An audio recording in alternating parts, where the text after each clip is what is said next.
झारखंड प्रदेश वैश्य मोर्चा के द्वारा आज एक प्रेस वार्ता का आयोजन किया गया, जिसमें उन्होंने बताया कि आने वाले समय में उनकी रणनीति जातीय जनगणना को लेकर होगी। साथ ही साथ नई टीम का गठन किया गया है। जो टीम लोकसभा चुनाव में काम नहीं किया है उसको बदलने का काम किया गया। मौके पर क्या कुछ कहा गया, आइए आपको सुनाते हैं। मोर्चा इस संवाददाता सम्मेलन में हम लोग पुनर्गठित केंद्रीय कमेटी की सूची हम लोग जारी कर रहे हैं। दरअसल लोकसभा चुनाव के बाद संगठन में, समाज में जो उहापोह और संक्रमण का दौर था, चूँकि हम सामाजिक संगठन हैं, समाज के मुद्दे पर लड़ते रहे हैं, चाहे पिछड़ों के 27% आरक्षण का मुद्दा हो, वैश्य आयोग का गठन का मामला हो, जाति आधारित जनगणना का मामला हो, छोटे दुकानदारों के 10 लाख रुपए तक का ऋण का मुद्दा हो, या फिर वैश्य समाज के मान सम्मान का मामला हो। हम लोग इन मुद्दों पर लड़ते रहे हैं। इसीलिए हम सरकार से, चाहे सत्ता पक्ष हो चाहे विपक्ष हो, हम कहना चाहेंगे कि हमारे मुद्दे, हमारी मांगों को आप सरकार में उठाएं, इसको पूरा करें। चूँकि 3 लोकसभा के सांसद भी इस बार जीत के आए हैं वैश्य समाज के। समाज ने उनको अपना वोट दे करके जिताने का काम किया है, तो स्वाभाविक तौर पर उनका भी फर्ज बनता है कि हमारे मुद्दे को, हमारी मांगों को वो जोरदार तरीके से उठाएं। और राज्य सरकार में हमारी मांग लगातार हम लोग देते रहे हैं। आदरणीय मुख्यमंत्री श्री हेमंत सोरेन जी से हम लोग जल्द ही मिलेंगे, अपनी मांग पत्र सौंपेंगे। अब चूँकि काफ़ी कम समय बचा है, तो अब सरकार के लिए भी यह चुनौती है कि अपने कम समय में वैश्य समाज को और पिछड़ों को यह लाभ दें।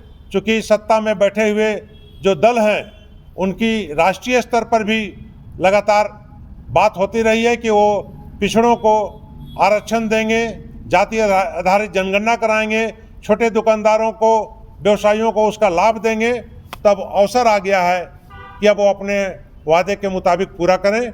और हम लोग चूँकि आने वाले 17 जुलाई को प्रमोद साहू और पलटू बाबू, जो हमारे पूर्व में संरक्षक थे, उनका 4था पुण्यतिथि है। उस दिन नए पदाधिकारियों का शपथ ग्रहण कराएंगे, संकल्प दिवाएंगे। और उस दिन आने वाले दिनों में हमारे जो कई कार्यक्रम हैं, कई तरह के आंदोलन का रूपरेखा तैयार होगा, उसकी भी हम लोग घोषणा करेंगे। यही हम लोग की आज का प्रेस कॉन्फ्रेंस का। कांग्रेस पार्टी ने वादा किया था कि 27% आरक्षण देंगे, उनका विधानसभा से पास कराकर भेजे भी हैं वो लोग। और आप अब कांग्रेस ज्वाइन कर लिए, कांग्रेस नेता के रूप में भी आप, तो क्या लगता है कि आप इससे ज़्यादा मुखर होकर आप बात रख सकते हैं? दरअसल मैं जब झारखंड प्रदेश वैश्य मोर्चा के बैनर तले बैठूंगा तो कोई पार्टी का नहीं बैठूंगा। मैं अभी एक समाज का, वैश्य मोर्चा का अध्यक्ष के रूप में हूं। जहां तक पार्टी की बात है तो स्वाभाविक तौर पर हम वहां आग्रह करेंगे, कांग्रेस के नेताओं से भी मिलेंगे और उनको कहेंगे कि अपने वादे के मुताबिक समाज को, ओबीसी को इसका लाभ दें, और इसमें हम कहीं पीछे नहीं हटेंगे। 10 लाख रुपए तक का ऋण माफी, क्योंकि लोकसभा चुनाव के दरमियान सभी नेताओं, सभी दलों ने, वो चाहे सत्ता पक्ष हो चाहे विपक्ष हो, भरोसा दिलाया, अपने घोषणा पत्र में शामिल किया। तो अब उसको व्यवहार में, धरातल पर उतारने का वक्त है।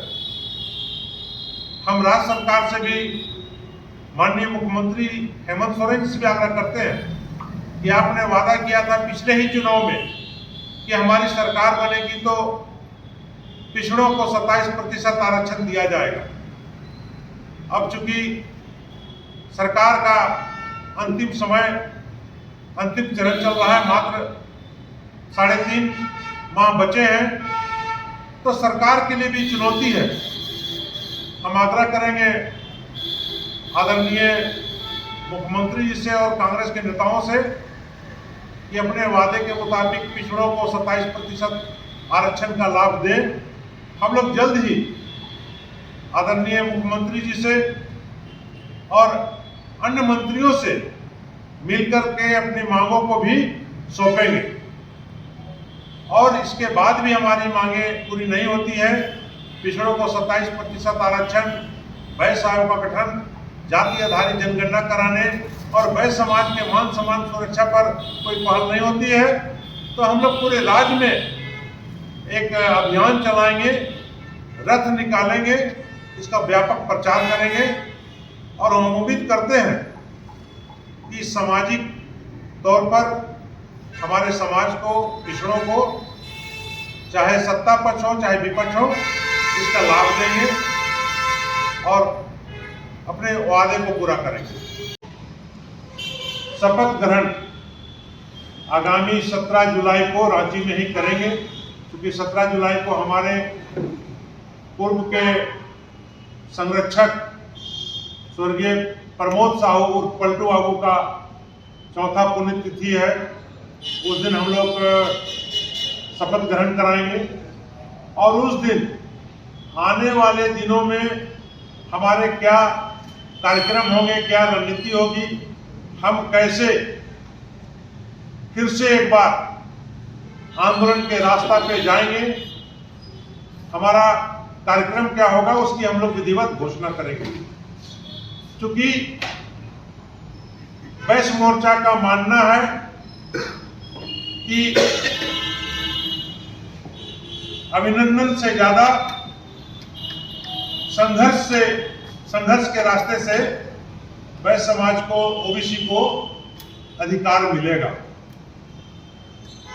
इस दरमियान हमारे 3 सांसद वैश्य समाज के जीते हैं। हम उनको आज के इस प्रेस कॉन्फ्रेंस के माध्यम से हम बधाई देते हैं, शुभकामना देते हैं, लेकिन यह भी उम्मीद करते हैं कि जनता ने, समाज ने आपको जिताया है, आपको लोकसभा में भेजा है, तो आप समाज के लिए, वैश्य समाज के जो मुद्दे हैं उसके लिए, ओबीसी के लिए भी आवाज बने।